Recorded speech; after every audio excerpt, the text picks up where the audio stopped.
The Quranly app. Subscription cheaper than Netflix, encouraging Quran reading, modern, engaging and fun. Download it today.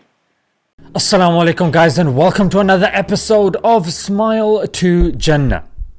Yesterday here in the UK, in a city called Plymouth, there was a mass shooting that took place. 5 people have been killed, including a 3-year-old girl as well, and thereafter the shooter killed himself as well. Police have confirmed that this is not a terrorist attack. Now, I don't know about you, but I don't see how this is relevant to the news that have taken place, yeah? First of all, our prayers and condolences go out to the families that are grieving at this moment in time. But it's also worth mentioning that to cheapen their deaths, as if to say, oh, it's not a terrorist attack, don't worry. What do you mean, don't worry? If someone's been killed, they've been killed. If somehow it being a terrorist attack made it worse, I don't really see that, to be honest, yeah? But let's look into this a bit deeper and let's see if, some labels have been deliberately missed out.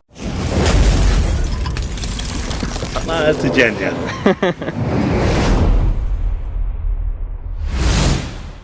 I'm sure you guys know the guy's name was Jack Davison, yeah? So he's a white individual, and of course the headlines are going to be different. Yeah, here let's look at CNN, who says it's a rare shooting. Ho, rare shooting. Oh boy, imagine if it was a Muslim, or forget a Muslim, even a colored person.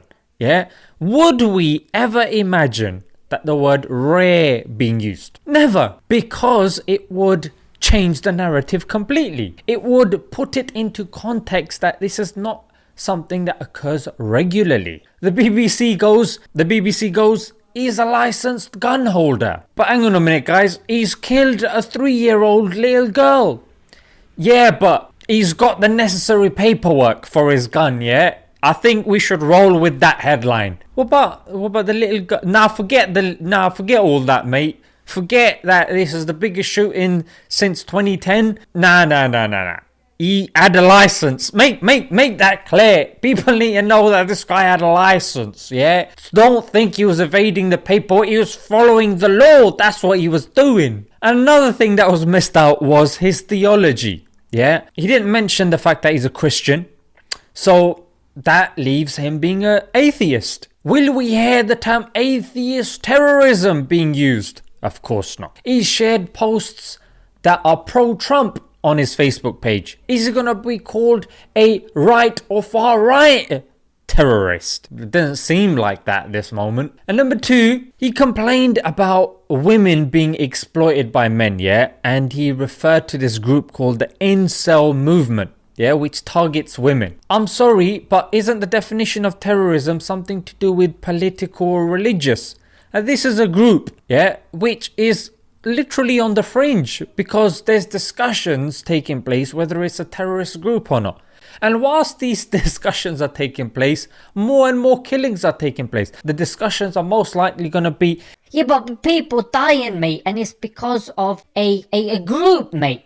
Yeah, it's an organised group now, but they're not brand, you see. And let's not forget, he called his life hopeless. Yeah, like he's given up. What's the point of living? This is exactly what theists say to atheists. Yeah, and this is the bigger side effect of atheism, that you have no existence. Why get up in the morning? What's the point of being good? Why? No, because it's the right thing to do. What is right? What is wrong according to liberalism? When your founding fathers like John Locke, and with the social contract, according to the social contract, you've got laws of apostasy and all sorts of things as well. Yeah, liberalism, if you look at its foundation, yeah, with Immanuel Kant, John Stuart Mill, Voltaire, Montesquieu, you name all of these guys. I mean, under liberalism, anything goes pretty much. And under atheism, whatever attack happens, it's by chance, mate. Survival of the fittest. Yeah, that's what he had the gun. You know what I'm saying? It gets really messy. Yeah, are we going to see discussions happening on LBC and BBC about atheism and the harms it can cause? We already have examples of Hitler and Stalin and the likes who were atheists, and look at the damage they caused. And that's excluding even materialism. yeah, which is being used by capitalism to make us these consuming robots. That's all we're good for, mate. That's why you're never going to hear these sorts of isms and schisms being challenged. Let's end with this point, yeah, because YouTube and Facebook took down his pages.